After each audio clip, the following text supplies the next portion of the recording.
Hi there, Skid Evenstani, CEO of OneWire. Welcome to Open Door.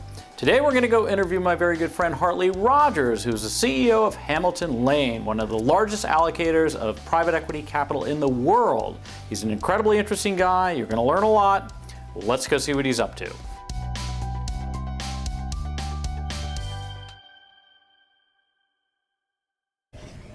I'm here today with my good friend Hartley Rogers, who's the chairman of Hamilton Lane, one of the largest multi-manager private equity firms in the world. Hartley, can't thank you enough for having me over here today. Really appreciate it. So when you were at school, did you have a pretty good idea as to what you wanted to do? You know, I did. I had a general idea that I wanted to do something in business, and my parents were professors. You know, they were fine. They didn't have a ton of money. They were fine. Science professors at MIT. And so when I was in college, I majored in geology because I came from a scientific background, a scientific household, and I liked geology, and there was economic opportunity in geology. It was because the oil prices have been high.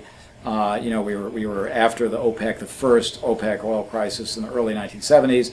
I was in college in the late 1970s. And there was the Iran-Contra thing, and oil prices were again really high, inflation was high, and so it was a great time to be a geologist. And I went out from Harvard and got myself a job offer in the geology area at a significantly higher salary than I would have gotten at Morgan Stanley, and living in a cheaper place, in Texas basically, as opposed to living in New York City. And I just liked the Wall Street feeling better. I even though it was much less money right away, it just felt to me, I liked the people better, I liked New York better. I just was like, I'd rather be part of this than part of that. And that was, short term not a good decision, but long term a very good decision, because of course the oil price crapped out almost right away. Shell and these other places were all firing geologists left and right, and so I was very lucky to have sort of gone in that direction. And that was a time when people were just beginning to go to Wall Street. Reagan had been president for 6 months. Market hadn't really turned yet. We hadn't had the beginning of the bull market. And Morgan Stanley was a small and relatively unknown place, very well regarded for people who kind of knew what it was, but it was not certainly outside of New York City, nobody had ever heard of it. And so, there were, several hundred people that worked there when I joined, and I was right at the bottom of that food chain. Got you. And then you went to Credit Suisse? Yeah. Credit Suisse First Boston came along and offered me the job to co-head their LBO business, their investing business. They had a bunch of money they gave us to go out and raise a fund around and then go out and start doing deals. And so that was attractive to me. So I left Morgan Stanley and became the co-head of the private equity department of Credit Suisse First Boston, as it then was. And my partner and I raised a $2.75 billion fund. Started investing it, and we bought DLJ. I left then at the end of 2002, in late 2002, and looked for other stuff to do. And I'd always been interested in the space of providing services to limited partners in private equity. And I came across Hamilton Lane, which was at that time about 30 people, had a good brand, a good reputation, good relationships, good momentum in the market. The founder wanted to sell. And so I put together an investor group to buy that out. We've grown. The firm today has about 200 employees, 12 offices around the world.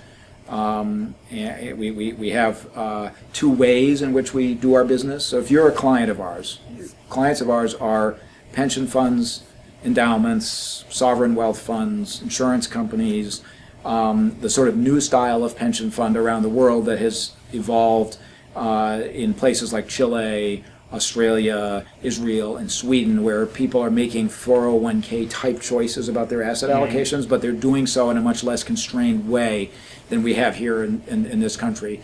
And so we have clients who are like that, who are able to allocate to private equity in structures like that.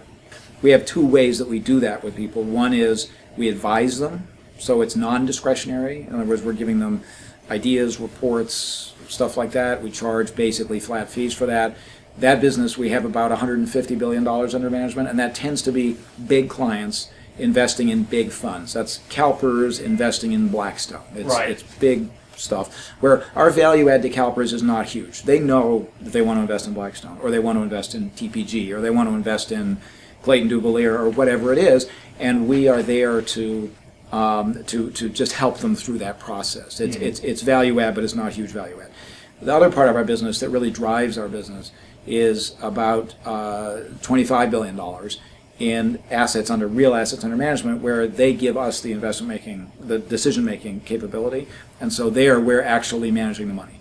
And they're outsourcing to us a piece or all of their private equity program, and that's really we've been the pioneers of that in the business.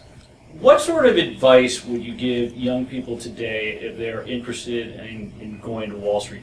My primary message to young people is, get the foundation, get the basic training, get the degree in. I worked at a good place that had good training programs and gave me, a good background. But then don't stay.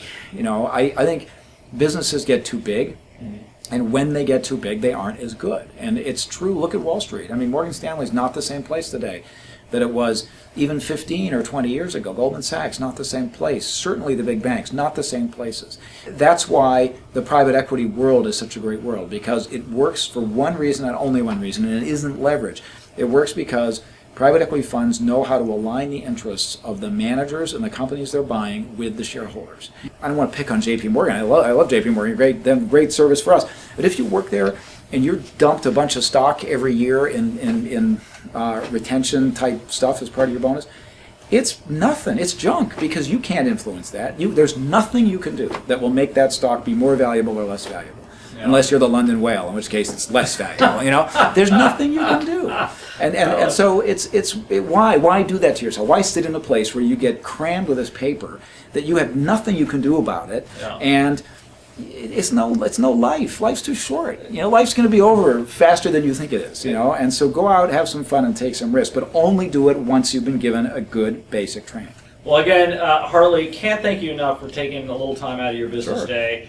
Hartley Rogers, the chairman of Hamilton Lane, thanks so much. Thanks, Katie.